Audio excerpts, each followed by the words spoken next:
अवंतिका यह सुनकर अंदर आकर सोफे पर बैठ गई। उसकी आंखों से आंसू बह रहे थे। शिखर भी उसके पीछे अंदर आया। उसने कहा, अरे तुम भी कहाँ इन गांव वालों की बातों में आ जाती हो, मॉडर्न होते हुए भी भूत प्रेतों में विश्वास रखती हो। अवंतिका ने कहा, तुम्हें तो कुछ समझाना ही बेकार है। जब तक हमारे साथ कुछ बुरा नहीं हो जाता तुम्हें कुछ समझ नहीं आएगा। दोनों बातें कर ही रहे थे तभी रौनक आया। क्या हुआ भाभी? अवंतिका ने उसे सारी बात बता दी। यह सुनकर रौनक के पसीने छूट गए। वो बोला, हाँ भाभी, मैंने भी ये किस्से सुने तो हैं। अवंतिका ने कहा, यह बात अपने भैया को समझाओ। इन्हें समझ नहीं आ रहा कि हम कितनी बड़ी मुसीबत में फंस गए हैं। शिखर कुछ बोल नहीं पा रहा था। शायद उसे एहसास था कि उसने गलत तो किया है, जिसकी सजा भुगतने के लिए वह तैयार था।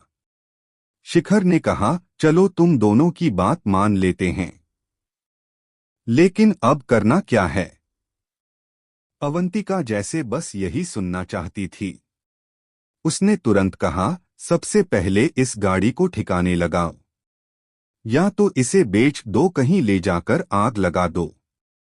दोनों भाई मिलकर गाड़ी को आग लगाने की सोचते हैं, क्योंकि इस छोटी सी जगह में गाड़ी बेचना बहुत कठिन था। दोनों गाड़ी को एक सुनसान जगह ले जाकर आग लगा देते हैं।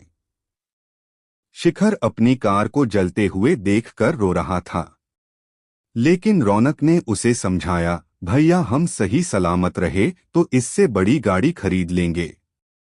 दोनों शाम तक घर आ जाते हैं। अवंतिका खाना बनाकर तैयार कर चुकी थी। अवंतिका ने घर में घुसते ही पूछा, क्या हुआ हो गया का? शिखर बिना कुछ बोले सोफे पर बैठ गया। रौनक ने भाभी को समझा दिया।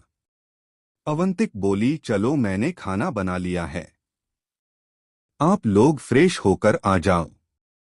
शिखर बोला, मेरा कुछ खाने का मन नहीं है। रौनक बोला, भैया कल से आपने कुछ नहीं खाया, भूखे रहने से क्या होगा, खाना खाओगे तो सोचने की शक्ति मिलेगी। कुछ देर बाद तीनों डाइनिंग टेबल पर बैठे थे।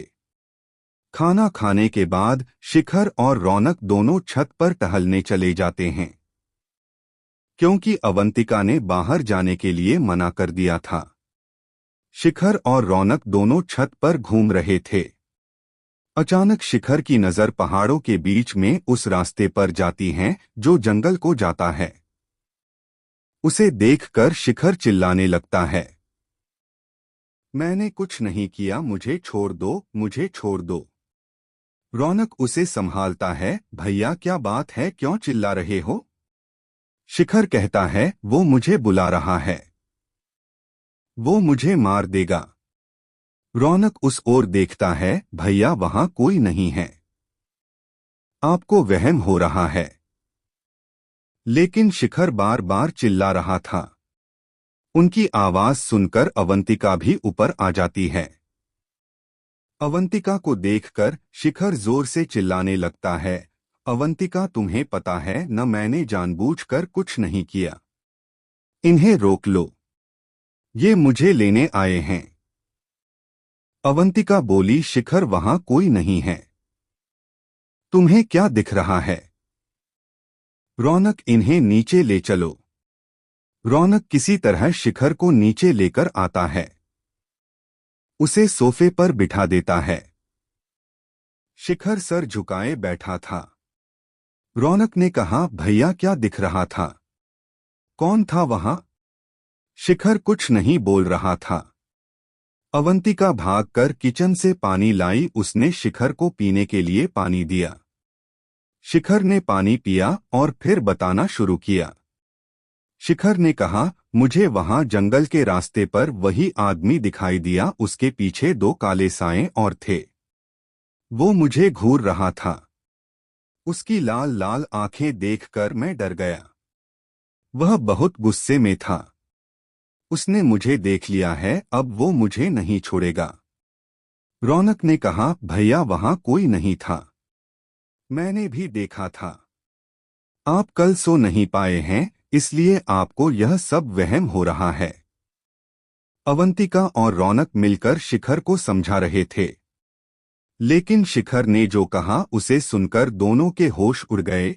जब हम कार को आग के हवाले कर रहे थे, ठीक उसी समय वह मेरे पीछे खड़ा दिखाई दे रहा था।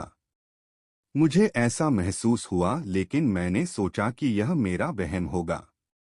मैंने कई बार मुड़कर देखा, लेकिन वहां कोई नहीं था। लेकिन मैं जैसे ही कार को देख रहा था, मैं रो रहा था।